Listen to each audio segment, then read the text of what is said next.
Hai Sobat Rumah BUMN Medan, kembali lagi di podcast kedua kita kali ini bersama aku Dara yang akan membawakan podcast kali ini. Nah, jadi di sini kita bakal cerita tentang bisnis, UMKM, inspirasi, dan masih banyak lagi. Dan teman-teman aku mau ingetin juga kalau Rumah BUMN Medan ini di bawah naungan Bank Mandiri gitu. Nah, teman-teman masih kayak episode sebelumnya, masih tentang narasumber yang anak-anak muda nih. Nah, kali ini kita juga akan ngobrol bareng narasumber kita yang merupakan salah satu mereka nih anak magang di Rumah BUMN Medan. Jadi kita akan ngulik nih keseharian atau keseruannya magang di Rumah BUMN Medan. Kalau gitu, langsung aja nih dia narasumber kita. Ada Antis dan Rian di sini. Halo. Hai. Nah, boleh dong perkenalan ke teman-teman Rumah BUMN Medan gitu. Tentu. Oke. Oke. Halo semuanya, halo sobat Rumah BMI Medan. Aku Antonius Purba. Aku mahasiswa dari Universitas Sumatera Utara, Fakultas Vokasi, jurusan Kesekretariatan, dan di sini sedang melakukan magang selama 2 bulan. Oke. Gantian ya. Boleh. Nah, perkenalkan, aku Rian, aku dari Universitas Islam Negeri Sumatera Utara, yaitu Fakultas Ekonomi dan Bisnis Islam di jurusan Manajemen. Dan aku mengikuti program dari kampus, yaitu program magang 1 bulan. Oke, berarti ini Antonius dari USU, terus nih Rian dari UIN, benar ya? Benar. Benar. Nah, kita mau ngobrol-ngobrol dulu nih. Kalian tuh mahasiswa semester berapa sih di kampus? Kalau aku semester 6, Kak. Kamu juga sama. Aku juga semester 6. Oke, sama di apa sama kampus kuliah pernah nggak ikut organisasi gitu? Oke, mungkin dari aku dulu ya, Kak. Oke. Soalnya lumayan ada beberapa kegiatan sih yang aku ikutin di kampus. Oke, kita sharing-sharing dikit ya. Oke, selama aku semenjak maba nih, semester 1 sampai semester 2, aku ikut salah satu paduan suara di USU, namanya Paduan Suara El Shaddai, Universitas Sumatera Utara, dan sempat mengikuti menjadi bagian tim kompetisi paduan suara di Jepang tahun 2023. Ke Jepang. Ya, Jepang. Dan puji Tuhan kita dapat gold medal dan silver. Oke, Alhamdulillah. setelah itu aku ikut kegiatan di dalam kampus dulu ya. Kalau di dalam kampus sih, aku pernah ikut pertukaran mahasiswa Merdeka semester 4 di Universitas Negeri Yogyakarta. Dan itu 1 semester ya dari kampus Merdeka. Kalau misalnya di luar kampus, aku pernah join di lomba paduan suara Pesparani namanya. Itu lomba paduan suara Gereja Katolik. Itu tingkat nasional, mewakili Sumatera Utara. Dan itu diadakan di Jakarta tahun 2023. Aku juga pernah ikut paduan suara ULOS, tapi nggak terlalu lama. Selebihnya Oke. paling coba part time di luar untuk ngisi-ngisi waktu luang gitu. Gitu. Berarti si Antonius nih suaranya bagus nih. Aduh. Oke, kalau gitu Rian gimana nih kesehariannya waktu kuliah? Tuh, keren banget. Jadi ini, aduh, selama kuliah ya, selama kuliah sih. Nah, dulunya saya kupu-kupu ya. Oh, kupu-kupu dulunya. Ya, dulunya dari semester 1 sampai semester 4 kayaknya. Oke. Tapi juga dulu juga sempat kerja. Hmm, Kerja part-time itu di bagian-bagian kulit. Oke. Untuk semasa kuliah aku tuh ikut organisasi, Mm-mm. organisasi himpunan mahasiswa manajemen. Oke. Awalnya itu kan namanya HMJ, jurusan manajemen di kampus UINSO. Untuk prestasi sih, untuk perkuliahan aku jarang dapat prestasi karena aktifnya itu pas sekolah aja. Kayak ikut-ikut paduan suara itu kan pas SMP, terus pas kuliah aku pun ikutnya apa namanya Paskibra sampai ke Mm-mm. Paskibraka kan, itu sampai ke pemerintahan. Mungkin itu sih. Oh, itu aja. Oke. Kayaknya narasumber kita juga keren-keren ya kali ini ya. Jadi mereka tuh juga berprestasi gitu, terus aktif sama kuliahan. Nah, tapi sebelum itu gini, aku penasaran kan di Rumah BUMN Medan ini tuh rata-rata terkait tentang ekonomi kreatif, pariwisata, dan juga UMKM. Lebih ke UMKM sih. Sebelumnya kalian pernah belajar nggak sih soal UMKM gitu? Kalau UMKM sih belum pernah sih, cuman tahu basic doang oh apa itu UMKM. Tapi untuk lebih dalam saya nggak tahu. Kalau Rian gimana?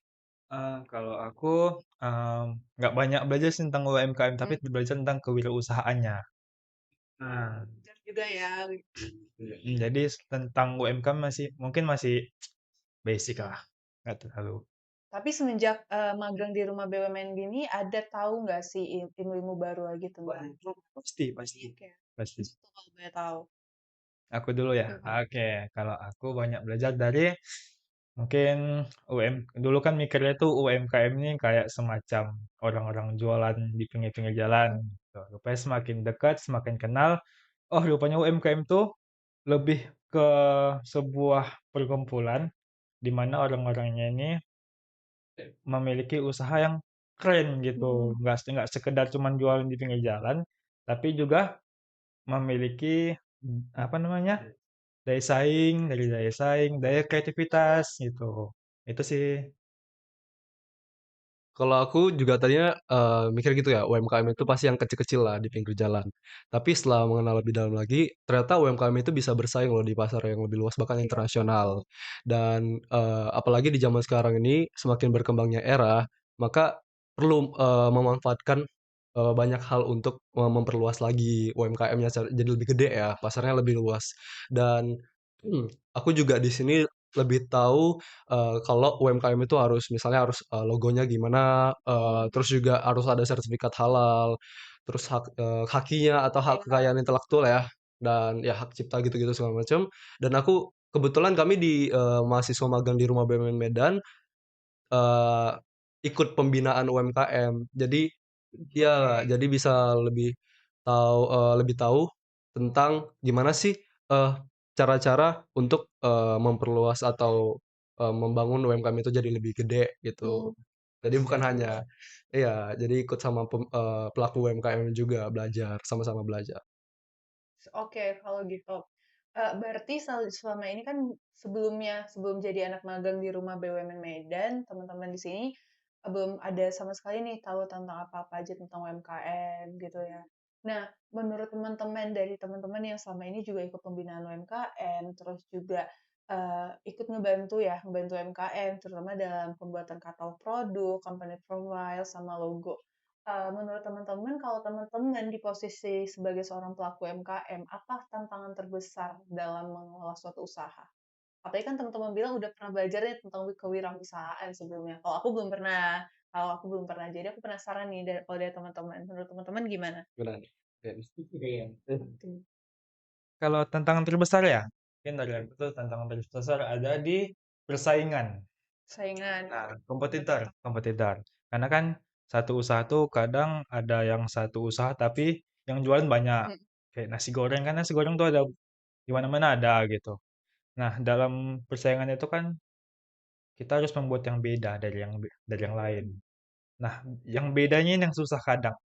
Yang kadang membuat kita berpikir kalau udah kalau yang membuat kita menjadi pesimis kalau orang jualan ini kita ngapain ya gitu. Itu sih lebih ke kompetitor sih aku. Kalau Anton gimana?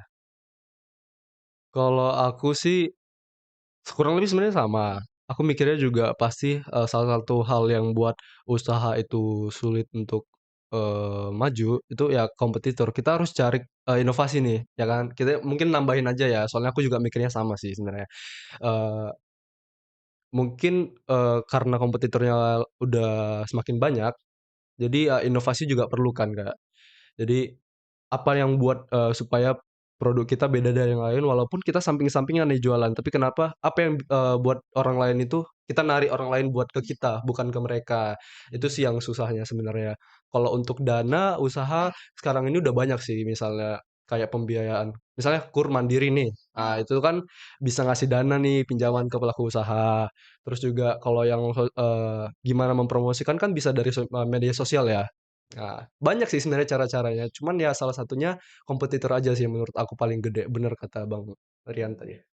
Kompetitor ya bener sih, karena kalau pasar apa ya kayak marketplace atau pasar untuk penjualan kan kita nggak pernah tahu ya naik turunnya gimana, terus persaingannya seperti Jadi apa. perlu inovasi sih Kak. Iya, perlu inovasi benar. Nah, itu dia tuh. Jadi, eh, aku mau nanya nih sebagai sesama Genjet kayak kita ya, cuma beda tahunnya doang. Karena kalau aku juga punya pengalaman di bidang UMKM, di bidang pariwisata, yang mana menurut aku pelaku UMKM itu kan mostly adalah yang older. gitu kan, lebih tua dibanding kita. Tapi nggak sedikit banyak juga yang seumuran sama kita. Nah, tapi problem yang mereka temui, yang sering aku temui ya kalau lagi visit UMKM itu adalah mereka tuh produk mereka tuh belum tahu mereka harus mempromosikannya gimana, Ya. digital marketingnya gimana, ya nggak sih? Ya, nah, terus kalau kita ngomongin soal digital marketing, ya nggak jauh-jauh dari sosial media, nggak jauh-jauh dari desain grafisnya kayak gimana. Nah, menurut kalian nih sebagai generasi Z yang penuh dengan hal-hal unik lainnya gitu ya, ada nggak sih hal yang menurut kalian perlu diterapin di UMKM yang menarik yang belum pernah ada gitu? Boleh. Gini, salah satu bahan penelitian aku kebetulan nih Kak, tugas akhir itu tentang eh, sosial media lah. Nah, sekalian aku juga riset-riset kan di Google apa sih yang jadi kelemahan UMKM. Nah, betul yang Kakak bilang benar. Kalau UMKM tuh sekarang banyak yang didominasi usia lanjut Benar, ya, benar. dan mereka tuh emang susah untuk mengerti perkembangan teknologi. Salah satunya ya bermain smartphone lah, sosial media segala macam. Jadi memang perlu ada, pengetahuan dan keterampilan yang memadai sebenarnya, Kak. Jadi pengetahuan dan keterampilan itu bisa dapat dari mana? Ya dari Rumah BUMN Medan. Iya. Ya yang saya baca sih kalau Rumah BUMN Medan kan fungsinya sebagai wadah pengembangan UMKM. Tentunya dari wadah pengembangan UMKM itu, jadi Rumah BUMN Medan ngasih, ya program pembinaan, pelatihan, pembelajaran dan sebagainya. Jadi dari situlah, mulai, menambah pengetahuan mereka, keterampilan mereka.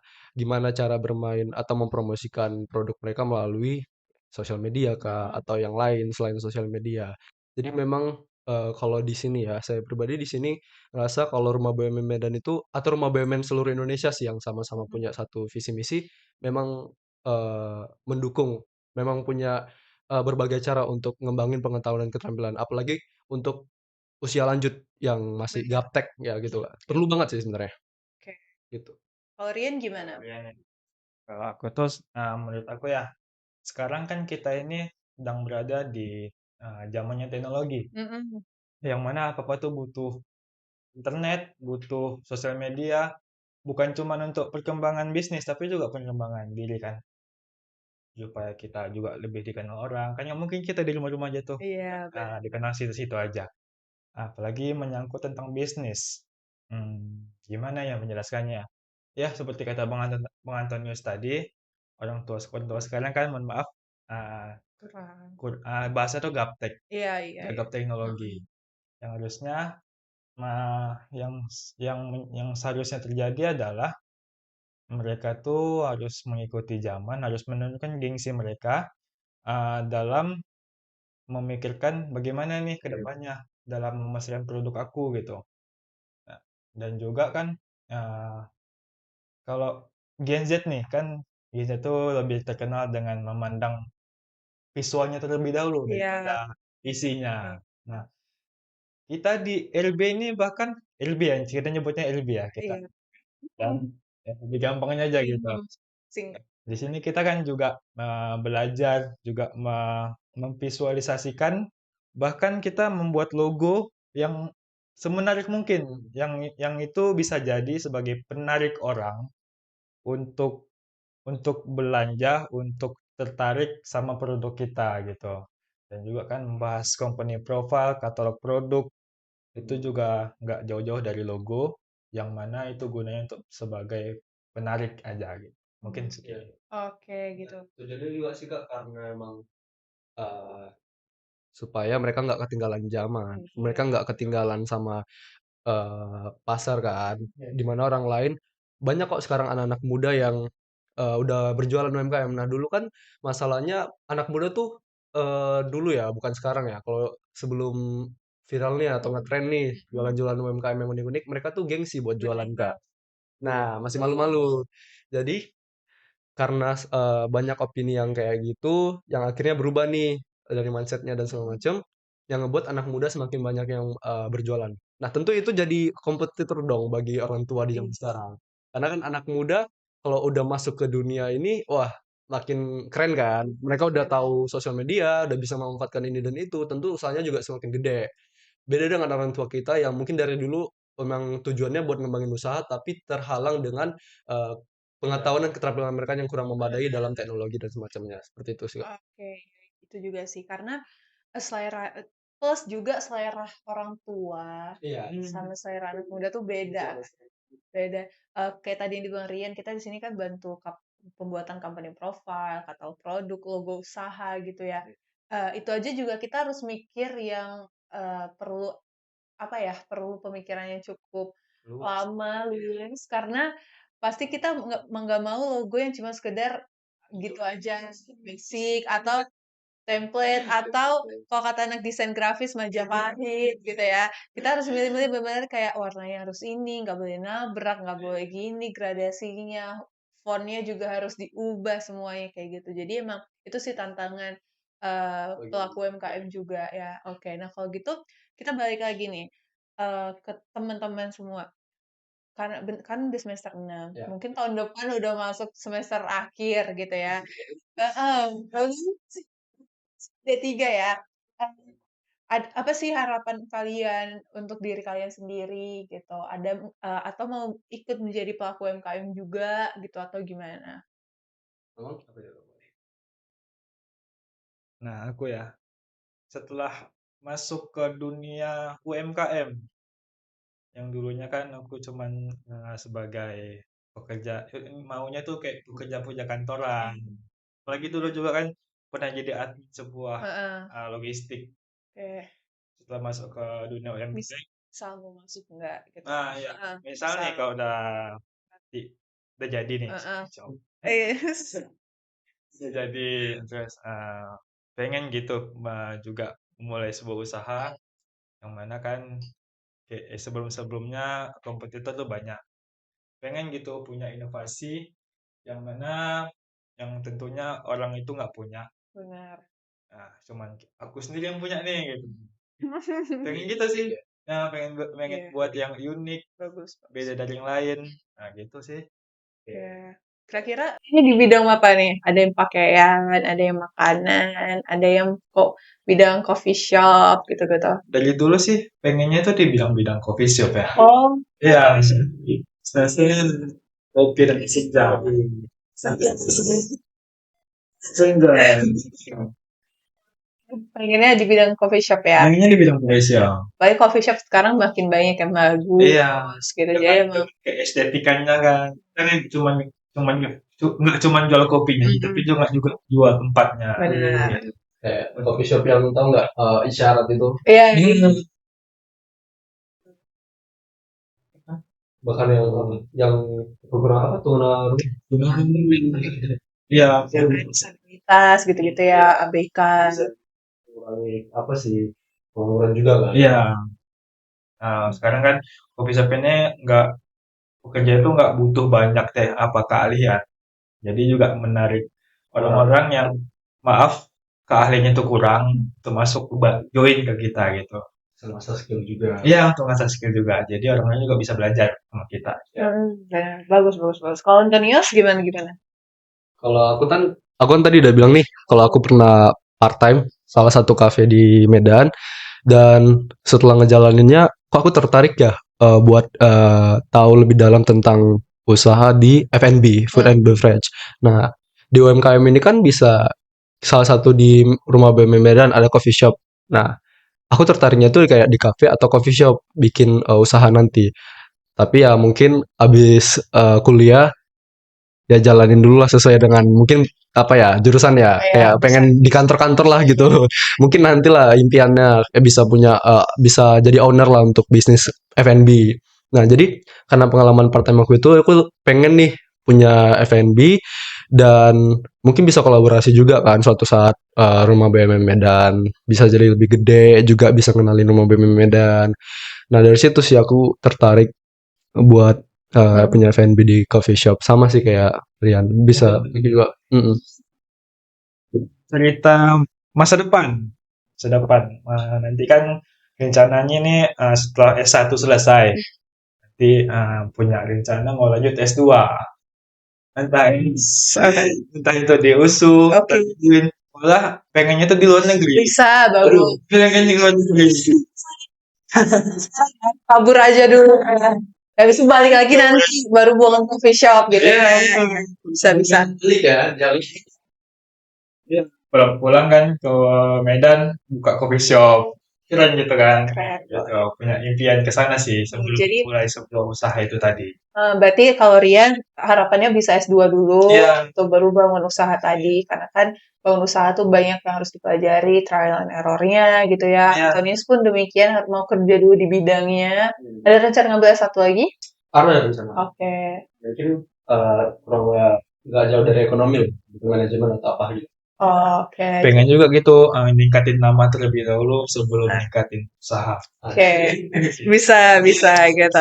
Oke, nah pertanyaan terakhir nih. Harapannya untuk pelaku UMKM di luar sana, terkhususnya untuk teman-teman yang masih belum tahu harus mulai dari mana, atau yang udah punya usaha tapi bingung harus promosikannya lewat mana. Nanti dulu apa? Buat teman-teman yang mungkin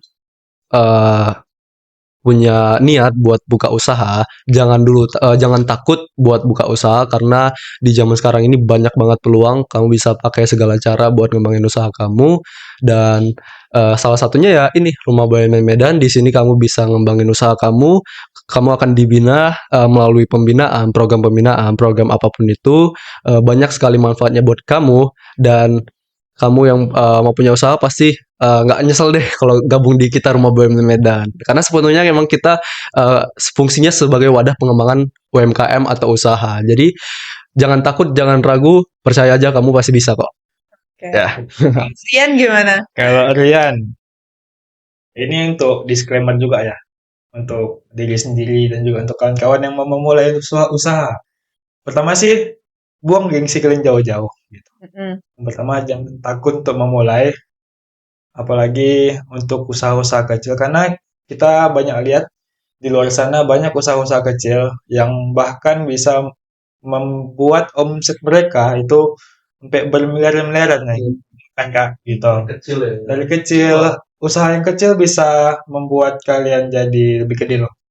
Apalagi dengan kalian melatih diri kalian, membawa diri kalian dengan binaan LB Rumah BUMN Medan. Nah, di sini kalian bakal dibina sebaik mungkin. Di sini kalian gitu nggak bakal dibiarin usaha kalian kembang sendiri. Itu. Jadi yang pertama sih itu sih jangan takut untuk mulai. Jangan takut buat mulai ya. Jangan takut buat mulai. Ini juga Rumah BUMN, bukan Rumah BUMN Medan doang ya, semua di Indonesia juga sama kok.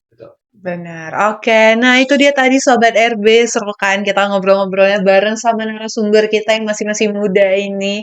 Ya usianya nggak jauh beda dari aku gitu ya. Iya, nih. 3. Masih muda. Sih kalau kalian? Aku jalan 21 Kak. 21. Aku jalan 22. Oh, 22. Oh, berarti nggak jauh beda lah ya. Setahun 2 tahun ya kita beda ya. Oke, nah jadi makasih banget buat Antonius sama Rian di sini yang udah sharing-sharing ceritanya, pengalamannya, terus opini-opininya tentang UMKM, pelaku UMKM. Semoga pelaku UMKM bisa terus naik kelas gitu ya. Semoga makin sukses dan terus menginspirasi buat kalian juga. Nah, buat Sobat RB di rumah nih yang kalau kalian tertarik pengen tahu tentang Rumah BUMN Medan, bisa main ke Rumah BUMN Medan di Jalan Tengku Daud nomor 2 di Kota Medan pastinya. Dan jangan ragu buat mampir ya ke sini. Jadi bisa cek sosial media kita juga kalau teman-teman mau. Sampai ketemu lagi teman-teman di episode selanjutnya. Stay inspired. Bye!